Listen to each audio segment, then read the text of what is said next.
Today's podcast is brought to you by Audible. Get a free audiobook download and 30-day free trial at audibletrial.com/new music industry.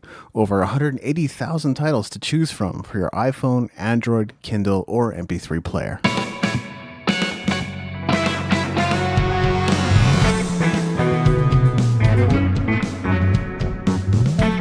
You're listening to the New Music Industry with David Andrew Weeb. Most of us begin the new year with the best of intentions.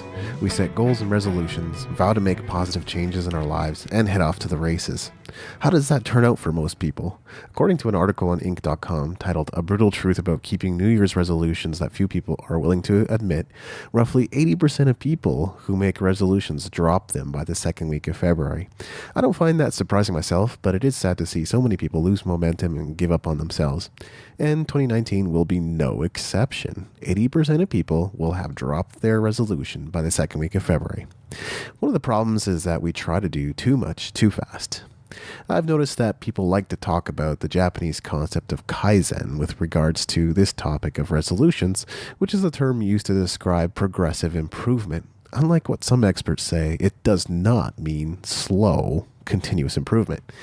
But there's no breakthrough in the idea of continuous improvement, is there? And yet, Kaizen seems to have made a huge difference for some well-known companies. See, here in North America, we've taken the first character in the word Kaizen to mean change. Then we've taken the second character to mean wisdom. Change plus wisdom equals improvement? We're still missing something here. See, the character Kai doesn't just mean change. It means to stop the old and change it to the new.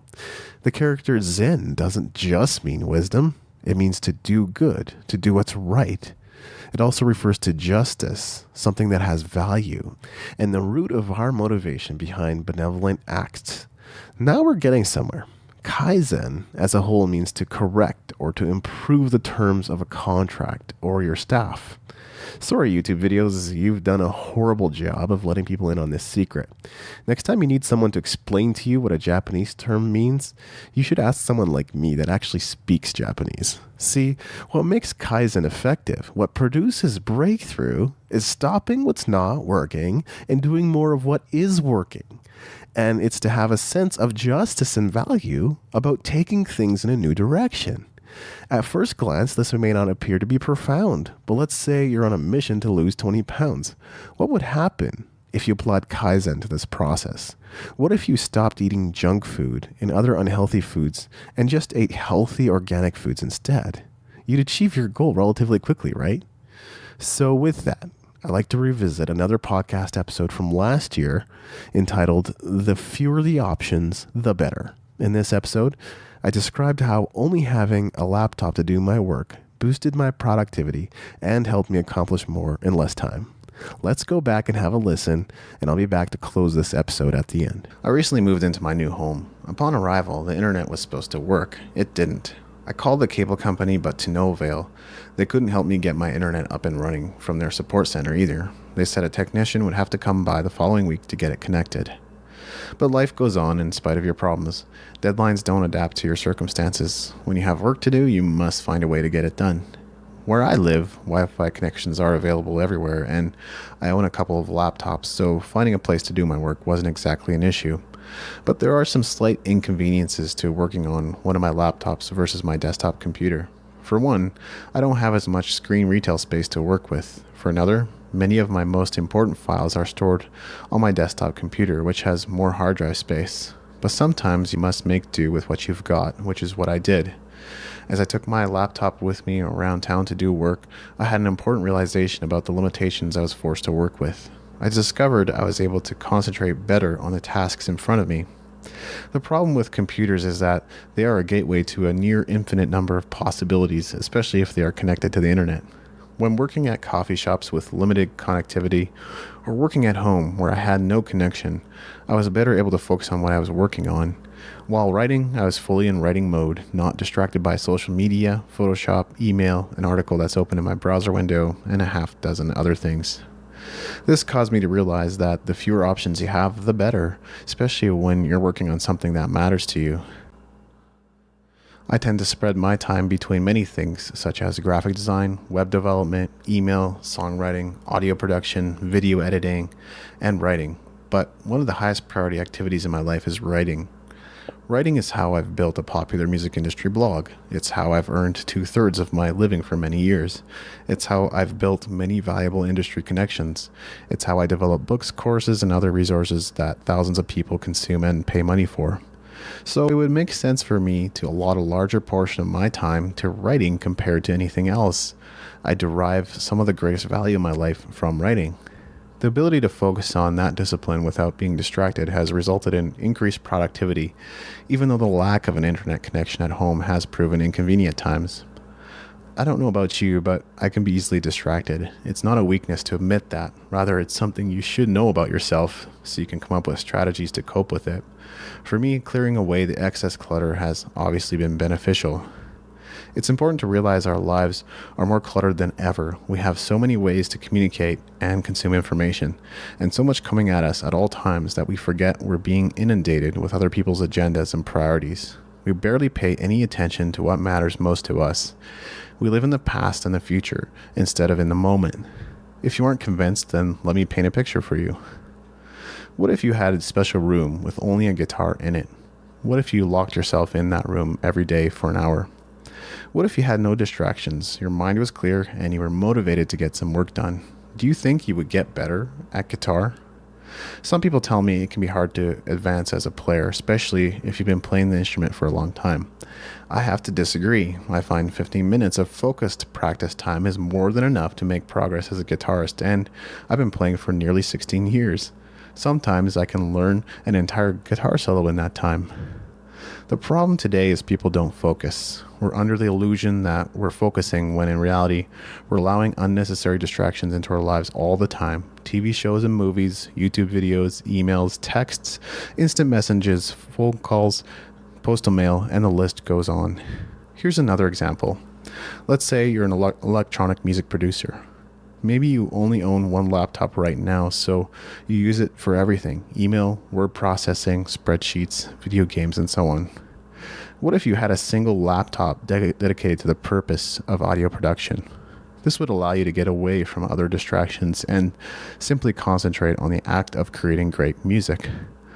Please note, I'm not asking you to cut everything out of your life and stay focused on your highest priorities for the entire duration of your waking hours. Some people can do that, but for most it would be ridiculous.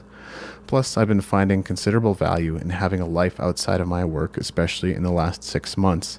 I think you would too. If you've been going at it hard lately, then please do yourself a favor. Take the day off early. Go to see a movie, get out in nature, or do something that energizes you. You'll thank me for it later.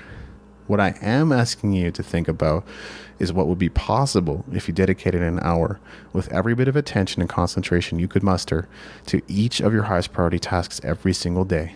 This may surprise you, but I think you would find yourself more productive than 80% of people out there. By the way, I would not advise picking more than 2 or 3 things to focus on because that seems to be about what most people can handle at a given time. If you take on too much, you'll wear yourself down and spread yourself too thin. As it has often been said, work will always fill the space you've allotted for it.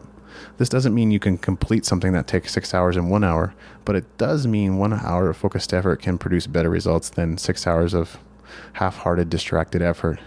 In closing, here are a few questions to get you thinking. In what areas of your life do you have too many distractions?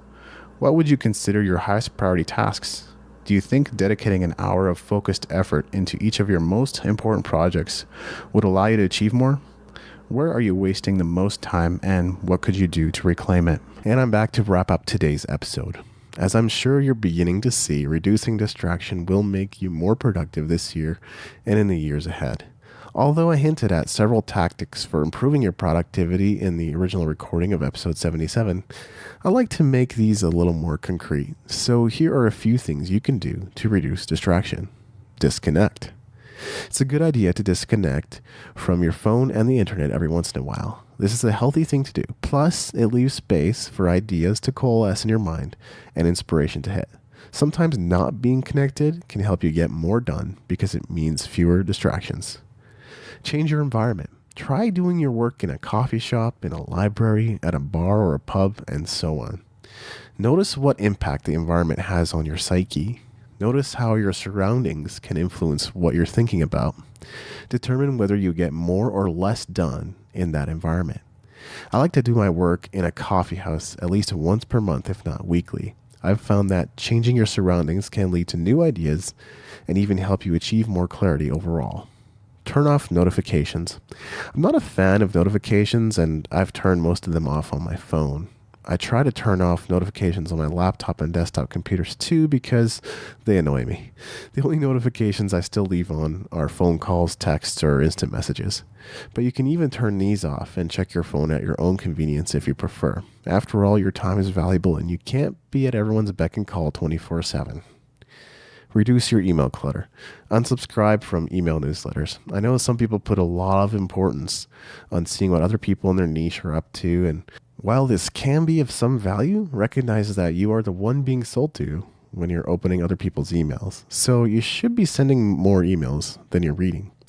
Also, I've subscribed to some email lists thinking I would be spying on the competition, only to forget what I was doing and end up unsubscribing anyway. Be intentional. If you have multiple computers, maybe one could be for general administrative and marketing work, while your other computer is your dedicated studio computer.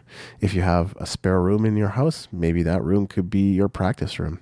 Determine what purpose everything serves in your environment. If it doesn't serve a purpose, maybe it's time to get rid of it. Don't let everything happen on autopilot. Final thoughts. With that, I'd like to close this episode. I hope you found this valuable. Here's wishing you a productive 2019. Thank you for listening. Music in this episode was brought to you by Brian Young. Wherever you're listening to this right now, please consider leaving a 5-star review and comment to help us get the word out about the podcast.